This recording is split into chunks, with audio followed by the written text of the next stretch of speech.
obviously, the case for change is overwhelming. Let me just say with regard to the medical marijuana issue, I think that's a very good model, not just for medical marijuana, but for the whole set of issues about how it ought to be treated legally. That is, I think let me begin by saying I think one of the things people want to argue for is the right of each state to set its policy regarding how marijuana is going to be treated. We've always talked about the benefit of the U.S. government as a laboratory. Now, we will run into some problems that you might not expect with conservative. My conservative colleagues, with rare exceptions like Jerry Johnson, are being hypocritical here, not only in disregarding states' rights, but, as some of you will be aware, conservatism on social issues in America, unlike conservatism in other parts of the world historically, has become very popular, and they appeal to people. And I have heard over and over again, whether it was the death penalty or affirmative action or similar issues that are socially divisive, that we have a solemn duty to listen to the people. And when the people vote down affirmative action, how dare you try to resurrect it? And if the people are for the death penalty, then of course you should be for the death penalty.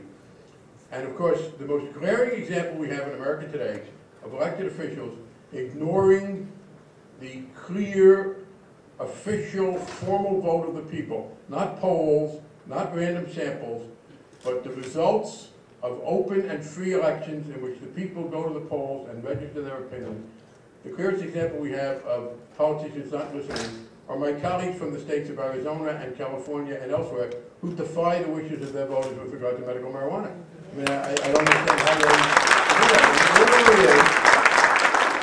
It is literally the most glaring example we have of elected officials simply defying what their voters say. Now, if you want to break the view that says I have a responsibility to do what's right regardless of what the voters say, okay. The problem is you can't turn that on or off. That is an argument. It's not a water faucet. You can't turn it on when you want it and not when you don't. And in fact, on states' rights, when it comes to protecting people from unfairness in the economic system or providing for a clean environment, both issues where I think you need to have a national policy. You can't have state-by-state environmental rules. State borders may be very impressive, but they don't go much more than 10 or 12 feet in the air. And it's kind of hard to expect state borders to protect you from air pollution. And most rivers tend not to stop at state lines. So if you're going to do those things, you need to do them on a national level.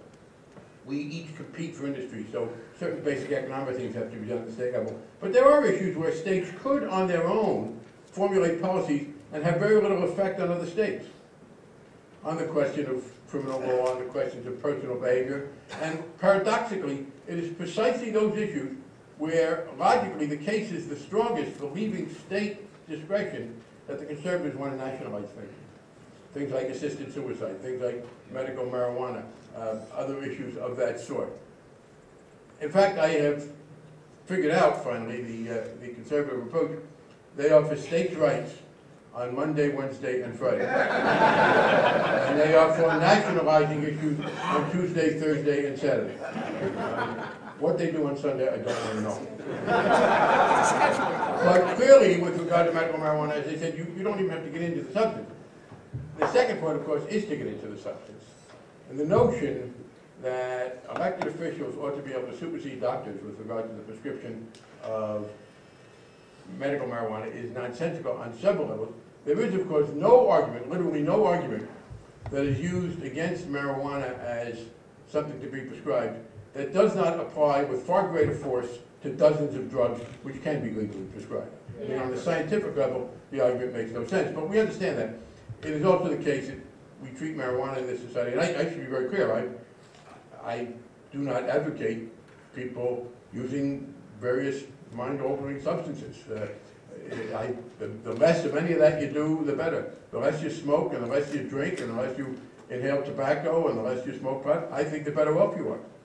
And I think we ought to have a society in which we promote the non-use of all of those things, and certainly there ought to be an age cutoff. But the disparity with which we treat among those three, marijuana compared to alcohol and tobacco, can only be explained by the fact that marijuana has historically been seen by a lot of Americans as a badge of the counterculture. I mean, there really is nothing rational in the substance itself. At first it was jazz musicians, especially black ones, who were going to seduce America. And that's when the first anti-marijuana stuff came. Then in the 60s it became a kind of emblem of people who were politically dissatisfied. I mean, I must say, because of my job, spent a lot of time working with law enforcement officers whom I respect enormously. And I've never met the cop yet who would rather go in and have to break up a group of beer drinkers than marijuana smokers. You can tell the cop that there's some people out there drinking beer, they've been drinking beer for a couple of hours, and he's got to go break it up. He's going to be a lot tenser. But if you tell him he's got to go break up a bunch of people who've been smoking marijuana, I mean, it's just which substance induces more antisocial behavior? It's not a close question. Which substance causes more danger? And I say that because people have to have their own views and have their own views on things. I don't think the advocacy ought to be on the basis of, or needs to be on the basis of, saying it's a good thing. It's not a good thing or a bad thing, it's just none of the government's business in many cases. And it certainly is less of a bad thing.